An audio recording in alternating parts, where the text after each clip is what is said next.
What's going on, guys? Today I'm going to be showing you how to start a sneaker collection from scratch. Now myself, I'm not a huge collector as of right now. I only have about 21 pairs of shoes, which is actually more than the average person in the United States. The average man owns 12 pairs of shoes, while the average American woman owns a whopping 27 pairs of shoes. That makes the national average about 19 pairs per person, which means I'm exactly 2 pairs over the national average. I got into sneaker collecting about 6 months ago, and it's one of the best things I think I've ever done. It's definitely became one of my most favorite hobbies to do because there's just something about a sneaker that is obsessive. Now my collection revolves around every kind of shoe, like Yeezys, Dunks, and Jordans especially. Those are my 3 go-to shoes. The only kinds of shoes I don't have in my collection though are usually designer brands because I'm not trying to spend $850 for retail. Since myself, I am a beginner at collecting sneakers, I thought we could go together and figure out 5 different ways to start a sneaker collection.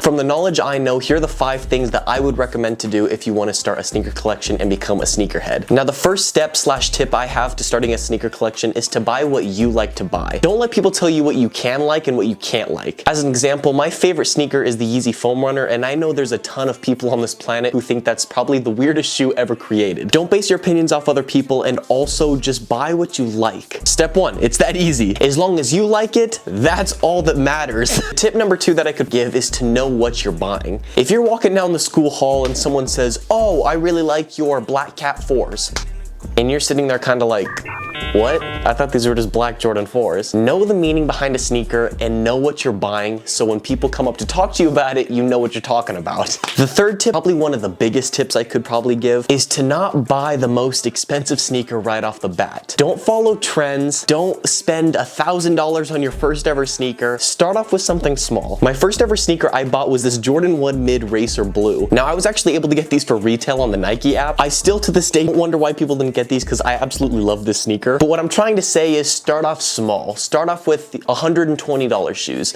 and maybe bump up to $150 and stay in that range for a while until you start getting a collection going. Now, once you start reselling your sneakers and getting money, then I would suggest going on the higher end of shoes. So once your budget is a little higher, then you could possibly get Travis Scott's, Grateful Dead's, or even Off-Whites if you decide to. Now, the fourth tip I would like to give is to know where to buy your sneakers. I would suggest buying off of GOAT and not StockX. We know what they're guilty for. If I had to suggest 2 places to get your sneakers, it would be GOAT and also a local sneaker shop that you know has real sneakers. If you go to a local sneaker shop, it's either they're going to be heavily priced or they're going to be priced the same as they're online. Now, if you compare somewhere to like the liquor, they heavily tax people, I would suggest going to a local area like I have in my area called The Good Company or even Cool Kicks, which is down in LA, because they're somewhat reasonably priced compared to the liquor and even some online websites. The final piece of advice I could give is don't compare yourself to others. I have a hard time doing this myself, which I'm trying to work on. When you see people flashing your favorite shoes like the reverse mochas, for example, and you know you don't have $1,500 to spend on a sneaker, don't compare yourself to that. Buy what you're able to buy for a fair price and don't let people get to your head. So just to recap on what we went over, buy what you like, know what to buy when you're buying your sneakers, the money and the price of the sneakers, where to buy your sneakers, don't compare yourself to other people. Now this is kind of a boring way to end off the video, but I hope you guys did enjoy the video. My previous channel that I made when I was in about 4th grade got taken down, so I decided to start this niche